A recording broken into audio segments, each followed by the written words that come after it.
ஏன் தெரியாது? நம்ம பக்கத்து ஊர்ல 6வது தெருவுல தான் அவர் வீடே இருக்கு. நான் சின்ன வயசுல அடிக்கடி அவர் வீட்டுக்கு போயிருக்கேன். பக்கத்து ஊர்ல 6வது தெரு. மாயா, நம்ம நேரா போய் அந்த காளிமுத்து ஐயாவை பார்த்து அந்த ரகசியம் என்னங்கறத உடனடியா தெரிஞ்சுக்கலாம். சீனு, இந்த விஷயம் நம்ம 2 பேரும் தவிர வேற யாருக்கும் தெரியக்கூடாது. நம்ம வீட்ல இருக்கிறவங்களுக்கு கூட தெரியக்கூடாது. தனாவுக்கும் கதிர்க்கும் நான் இன்ஃபார்ம் பண்ணிடுறேன். அப்புறமா நம்ம எல்லாரும் போய் பார்க்கலாம். ஓ, வீட்ல இருக்கிறவங்களுக்கு கூட தெரியக்கூடாதா? அதான் எனக்கு தெரிஞ்சு போச்சேடி. இந்த பிளானையும் நீ எப்படி சக்சஸ் பண்றன்னு நானும் பாக்குறேன்.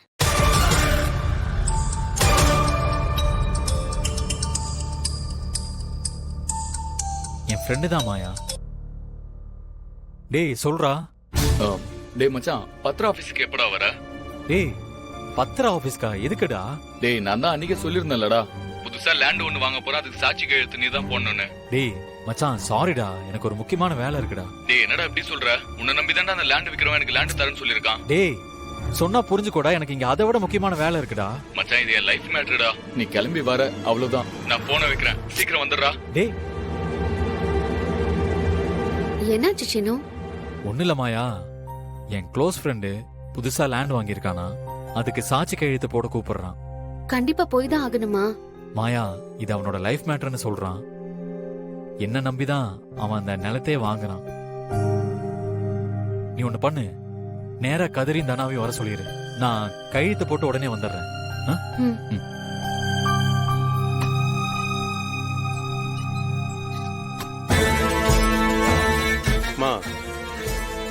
அந்த ரகுராம் ரகசியத்தை மட்டும் காளிமுத்து டிரைவர் இவங்க கிட்ட சொல்லிட்டா உண்மையெல்லாம் தெரிஞ்சு போய் கண்டிப்பா நம்ம தோத்துருவோம்.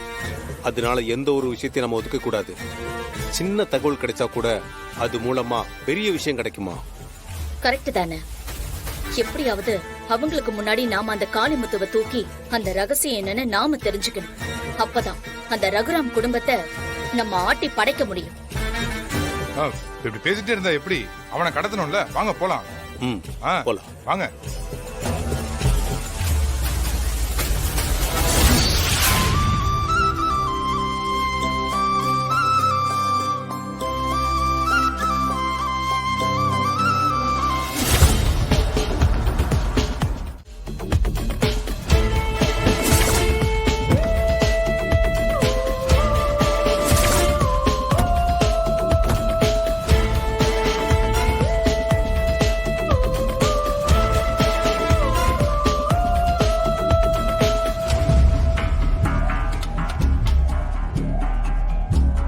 ஐயா, ஐயா வணக்கம். வாங்க வாங்க. என்ன விஷயம் சொல்லுங்க. நாங்க ரகுராம் ஐயா மில்லுல இருந்து வர்றோங்க ஐயா. ரகுராம் ஐயா உங்களை அனுப்பிச்சாருங்களா? ஆமாங்க. சொல்லுங்க என்ன விஷயம். ரகுராம் ஐயா உங்களை அவசரமா மில்லுக்கு கூட்டிட்டு வர சொன்னாருங்க ஐயா. மில்லுக்கா? ஆமாங்க ஐயா, மில்லுக்கு தான். ரொம்ப அவசரம்னு உங்களை உடனே கூட்டிட்டு வர சொன்னாரு. ஏதோ முக்கியமான விஷயம் போல. இல்லையே, ஐயா எப்பவுமே என்ன பார்க்கணும்னா அவரே போன் பண்ணி தான் சொல்லுவாரு. ஒண்ணு என்ன வீட்டுக்கு வர சொல்லுவாரு, அதுவும் இல்லைன்னா அவரே நேர்ல வந்து பாப்பாரு. இந்த மாதிரி என்ன மில்லுக்கு வர சொல்லி ஒரு நாளும் சொன்னது இல்லையே.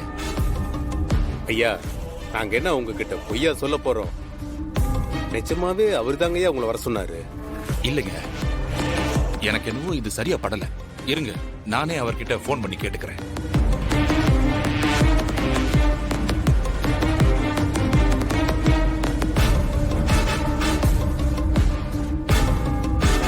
இதுக்கு மேல வெயிட் பண்ணா வேலைக்கு ஆகாது. இருங்க.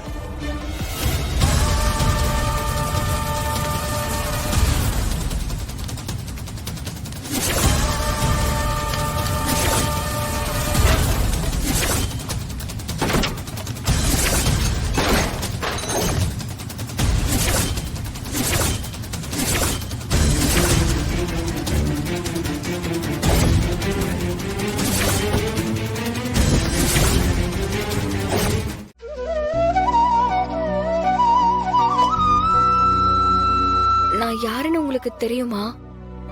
நான் தான் ரகுராமோட பொண்ணு. நீ எதுவும் சொல்ல வேணாமா. எங்க ஐயாவோட கலை அப்படியே முழுசா உனக்கு இருக்கு. உன் முகமும் உன் குணமும் அவரை அப்படியே முழுசா ஞாபகப்படுத்துது. ஒரு வாரிசுன்னா இப்படிதாம்மா இருக்கணும். நீ அப்படியே அவரை உரிச்சு வச்ச மாதிரி இருக்க. ஐயா, அப்பாவை உங்களுக்கு நல்லா தெரியுமா? ஏம்மா தெரியாது? இதோ இருக்காரு ராஜமாணிக்கம், இவரோட வாரிசு தான் ரகுராம் ஐயா. ஒரு மனுஷன் ஒழுக்கமான ஒரு ஆம்பளையா எப்படி இருக்கணும், மத்தவங்களுக்கு நல்ல மனுஷனா எப்படி இருக்கணும், ஊருக்கு ஒரு நல்ல தலைவனா எப்படி இருக்கணுங்கிறதுக்கு எங்க ஐயா தான் எடுத்துக்காட்டு. அப்பாவை பத்தி இவ்ளோ சொன்னீங்களே, இவ்ளோ பெருமைக்கு சொந்தக்காரரான உங்க ரகுராம் ஐயாவுக்கு கலங்கம் விளைவிக்கிற மாதிரி இதோ இப்ப வந்துட்டு போனானே ஜீவா, அவன்தான் அப்பாவோட இன்னொரு வாரிசுன்னு சொல்லி அவர் மேல பழிய சுமத்தி பஞ்சாயத்துல பிராது கொடுத்திருக்கான்.